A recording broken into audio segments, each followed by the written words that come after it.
हम दूध के गुण धर्म, उसका उपयोग, उसके प्रयोग, उन पर विचार कर रहे हैं। देखिए, कुछ विशेष अवस्थाएं होती हैं। एक तो सामान्य अवस्था है कि दैनिक दूध पीना है, ये सब चल रहा है। हम बाल्यकाल से, बचपन से ही ये देखते आए हैं कि जो दूध है उसके लिए बर्तन भी विशेष होता है। प्रत्येक बर्तन में नहीं रख सकते। दूध को आप पीतल के बर्तन में नहीं रख सकते, क्योंकि पीतल क्या है, तांबा का मिश्रण है। दो धातुएं उसमें मिलती हैं। तांबे के बर्तन में दूध नहीं रख सकते आप। दूध और दूध से कोई भी बने पदार्थ तांबा और उससे बर्तन में रखेंगे तो विकृति हो जाएगी, विषाक्त हो जाएंगे। तांबे में तो ऐसी स्थिति आ जाती है। तो दूध उसमें आपने जो है नहीं रखना है, ठीक है ना जी। कांसा है, उसमें भी नहीं रखना होता दूध। तो दूध के लिए सबसे उत्तम क्या है, अपने आज से ग्रामीण क्षेत्र में 50 साल 30 साल पहले जाइए, उससे पहले मिट्टी के बर्तन जो होते थे उन्हीं में दूध गर्म किया जाता था, उन्हीं में रखा जाता था। लस्सी दही भी उन्हीं में होती थी, घी भी उसी में होता था, उससे विकृति नहीं होती थी। तो सबसे जो उत्तम है वो मिट्टी का बर्तन है, उसमें गर्म भी हो सकता है। दूसरा काष्ठ का।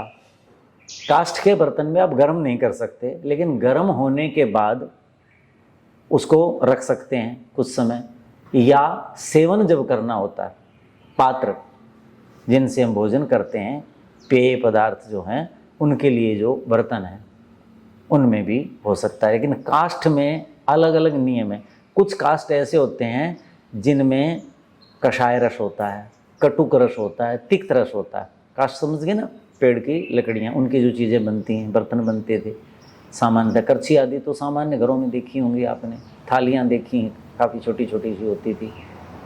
तो जिन वृक्षों में कषाय रस ज़्यादा है, सूखने के बाद भी, तिक्त और कटुक रस, तिक्त मानी नीम, कटुक मानी मिर्च का रस, और कषाय जैसे जामुन करते हैं, कीकर है, मुख रुक्ष हो जाता है, होलसरी है, पत्ता चबाओ मुख रुक्ष हो जाता है। कच्चा अमरूद का पत्ता चबाएंगे, अमरूद कच्चा खाएंगे तो रुक्ष हो जाता है, वो कषाय रस होता है जो रुक्षता पैदा करता है। उनके साथ दूध का संयोग नहीं है, विकृति हो जाएंगी। तो यदि कोई व्यवस्था है तो, नहीं तो काष्ठ का भी उपयोग न करें, कांच का उपयोग कर सकते हैं, ठीक है जी। आप गर्म करें तो किस में कर सकते हैं, लोहे के बर्तन में गर्म कर सकते हैं, उसमें काफ़ी समय तक रख सकते हैं। लेकिन मिट्टी में जो उसकी गुणवत्ता बनी रहेगी वो लोहे के पात्र में नहीं रहेगी बनी हुई, ठीक है कि नहीं। तो धातु की अपने अपने रासायनिक प्रक्रियाएं होती हैं अमुक वस्तु छू करके।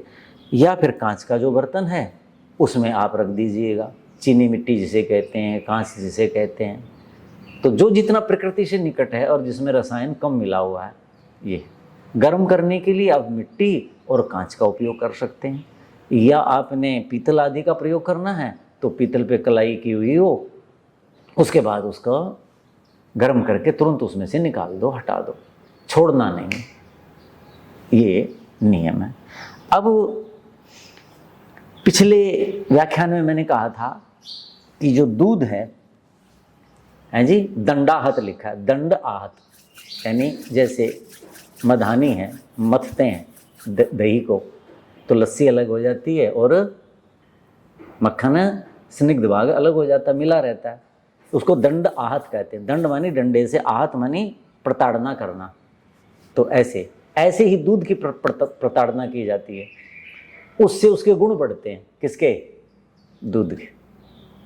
जैसे आपने देखा होगा कि पुराने शहरों में, पुराने लोग, बड़े बड़े शहर हैं जो पुरानी आबादियां हैं, जहाँ सेक्टर बन गए, नई आबादी वहाँ नहीं, वहाँ हलवाई होते थे और लोहे का बड़ा उनके पास कढ़ाहा होता था, फैला हुआ, और उसमें दूध और मलाई।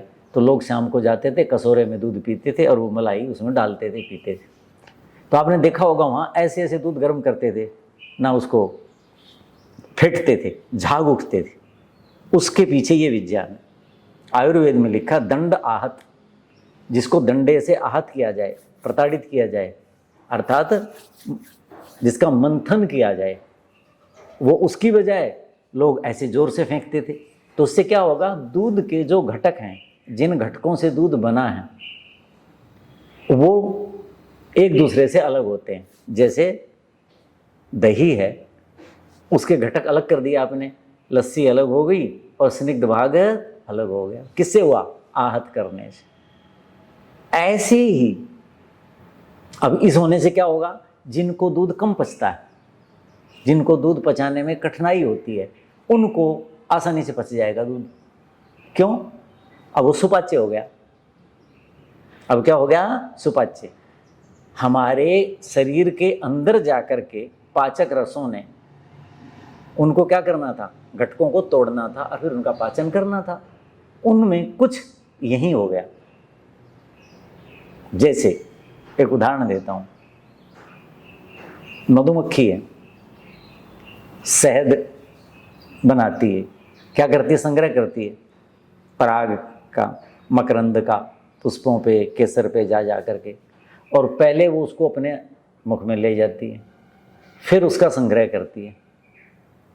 तो इसमें जो शोध हुए हैं बताया कि मक्खी जो है, जब उसको दोबारा रखती है तो उसमें उसके मुख का कुछ, जैसे हम अपना सलाइवा कहते हैं, कुछ भी, यानी उसका कोई रस उसमें रह जाता है। किसमें?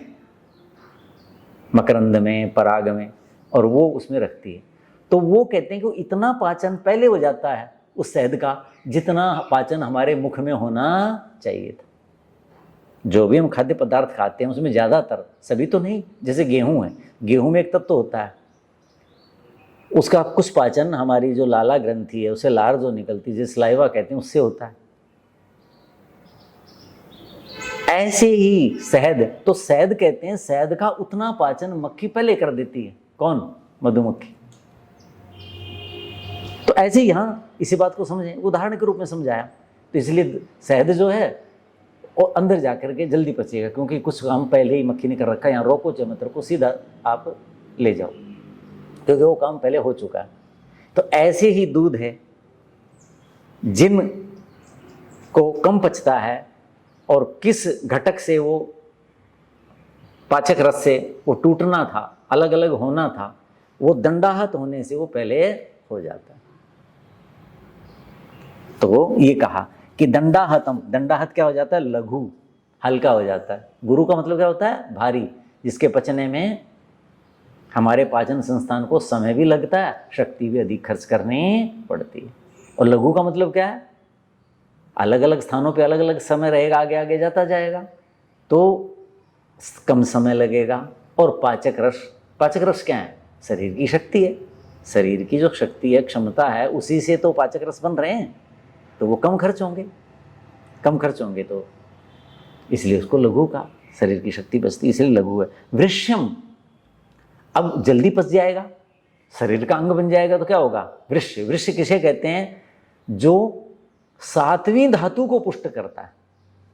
7 धातु है ना, रस, रक्त, मांस, मेद, अस्थि, मज्जा और शुक्र, ठीक है, 7वीं धातु। तो वृष्य उनको कहते हैं पदार्थों को जो 7वीं धातु को पुष्ट करते हैं। तो 7वीं धातु कब पुष्ट होगी? पहले वाली 6 धातुएं तो पुष्ट होंगी, तभी तो 7वीं होगी। उससे वो बनता है, उससे बनता, आखिरी में बनता है ना 7वीं धातु। तो वृष्य मतलब क्या हुआ कि सभी धातुओं को पुष्ट करने के बाद जो 7वीं धातु है उसको भी पुष्ट करती है। नहीं तो कुछ क्या होते हैं, ये कहेंगे जी ये रक्त बनाता है, ये खाद्य पदार्थ, जैसे अंजीर खाते हो, मुनक्का है, क्या कहेंगे जी रक्त बढ़िया बनाता है, कहते हैं कि नहीं? ये चीज़ें तो ना, ये चीज़, ये से ना जी चर्बी ज़्यादा बढ़ती है, मेद ज़्यादा बढ़ती है, अलग अलग मिल जाएंगे। ये क्या है? वृष, मतलब ये शुक्र ज़्यादा बढ़ाती, 7वीं धातु ज़्यादा बढ़ाती। इसका मतलब पहले वालों की तो पुष्टि होनी होनी, सभी ऐसी नहीं है ना, कोई 2 को, कोई 3 को, कोई 6 को, 7वीं तक नहीं पहुंचती, ये कहने का मतलब है। तो दंडाहत जो है वो ऐसा दूध है। और ज्वरहरम, ज्वरहरम, ज्वर का हरण करता है। सामान्यतया ज्वर पित्त आदि के कारण ज़्यादा होते हैं। कफ से भी होता है, लेकिन ये जो ऋतु है, इस ऋतु में, शरद ऋतु में, सितंबर अक्टूबर के ज्वर बुखार के ज़्यादा होते हैं। गर्मी में भी ना ज्वर बुखार जो पित्त के कारण ज़्यादा होते हैं। वर्षा ऋतु में भी पित्त के कारण ज़्यादा होते हैं। तो ये कहते हैं ज्वर हरम।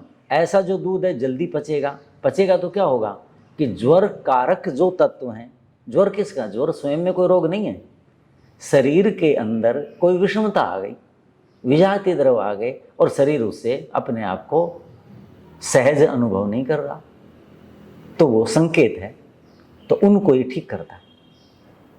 तो इसलिए ज्वर हरम कहा। किसको?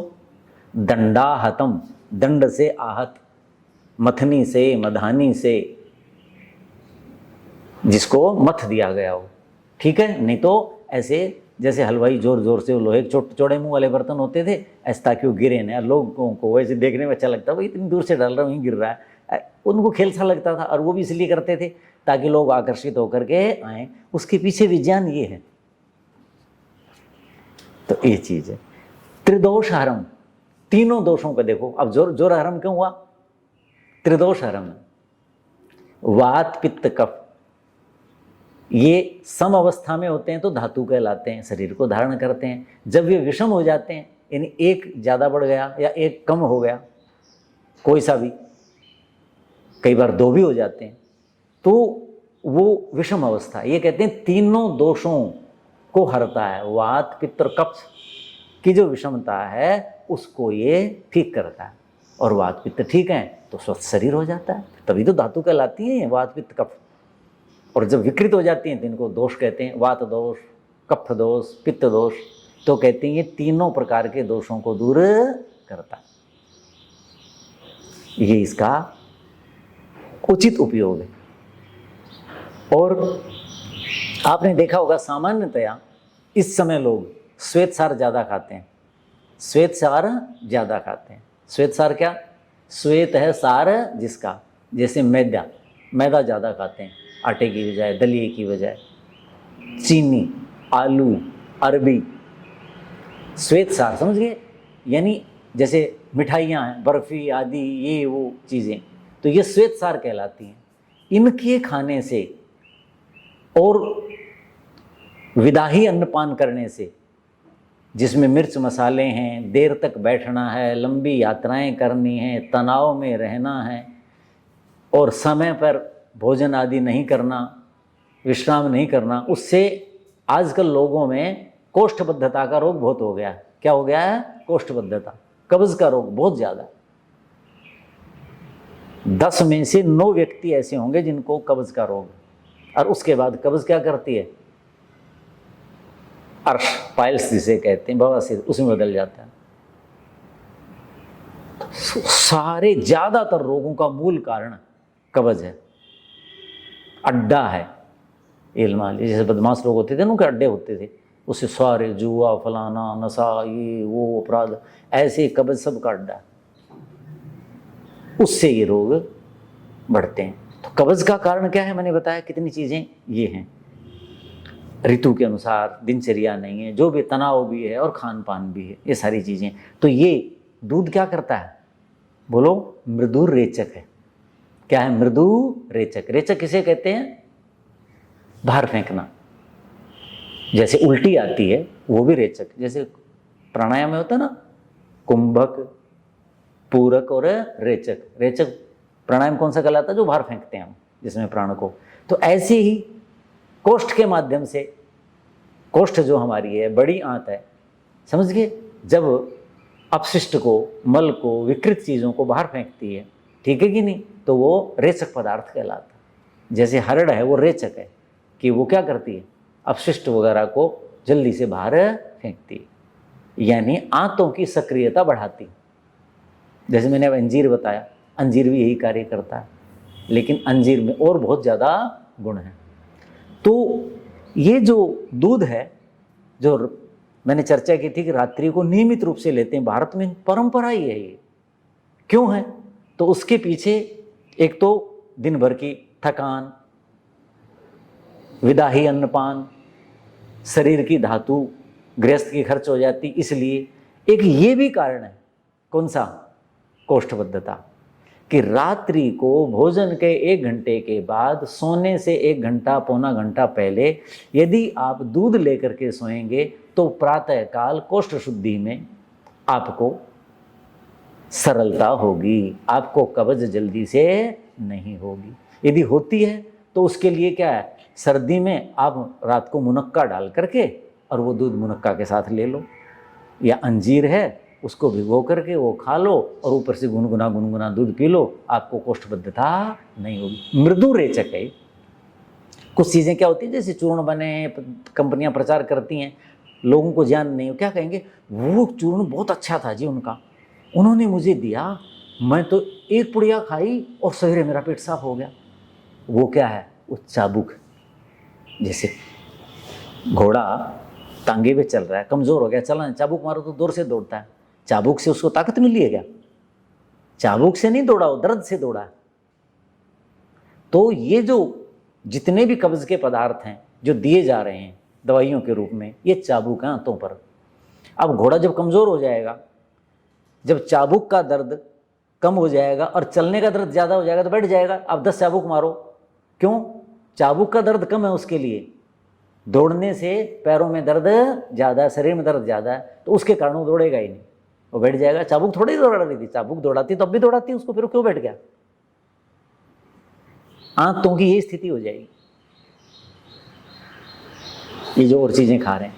तो भारतीय परंपरा, आचार्य परंपरा क्या कहती है कि दूध का नियमित सेवन करो। ये क्या, मृदु रेचक, मृदु का मतलब क्या होता है, कोमल स्पर्श। ये आपकी आंतों को क्या करेगा, सक्रिय करेगा, लेकिन उसका कोमल स्पर्श करेगा, उनको चाबुक की तरह तंग नहीं करेगा, उनको कष्ट नहीं होने देगा, आंतों की शक्ति का दुरुपयोग नहीं करेगा। जो ये चूर्ण आदि खाते हैं उससे क्या होता है, आंतों के अंदर जो रस हैं, समझ गए, उनको वो उत्तेजित करते हैं आंतों को, और वो रस पानी फेंक देते हैं। पानी फेंकते हैं तो क्या होता है, बड़ी आंत में पानी पानी हो गया, पानी होते ही वो पानी बाहर जाएगा और वो अपशिष्ट को भी बाहर ले जाता है। लेकिन उससे क्या हुआ, खनिज लवण तो गए, कमजोरी तो आ गई। और वो कब तक करेंगे, कब तक आंतें ऐसा अपना काम करेंगी, उनके स्वाभाविक प्रक्रिया तो है नहीं। हमारे पिताजी बताया करते, बोले बेटे ईसब गोल भी अच्छी चीज नहीं है, जबकि ईसब गोल को सब मृदु रेचक कहते हैं, बहुत अच्छा है। बोले इससे आंतें अपने काम भूल जाएंगी। इससे क्या होगा, नियमित सेवन करोगे तो आंतें अपना काम भूल जाएंगी। तो हमारा जो दूध है ना, वो वैसाखी की तरह है, थोड़ा सा सहारा दे दिया, चलो अपने आप भाई। या दादे को उठना था, दादाजी बेटे आना जरा सहारा देना, जब दादाजी उठ गए फिर खुद चले, बेटे सहारा ले लिया, पोते से सहारा ले लिया, या कोई चीज कुर्सी का सहारा ले लिया उसका। तो दूध क्या है, मृदु रेचक है। मतलब क्या है, रेचन करता है, सहायता करता है, लेकिन आंतों की हानि नहीं होने देता, आंत अपना काम भूल जाए ऐसा नहीं होने देता। ये बहुत बड़ा इसका गुण है, किसका, दूध का। तो रात्रि को जो हम दूध सेवन करते हैं उसके पीछे ये भी विज्ञान है। अन्य विषयों पर हम अगले व्याख्यान में चर्चा करेंगे। ओम शांति शांति शांति।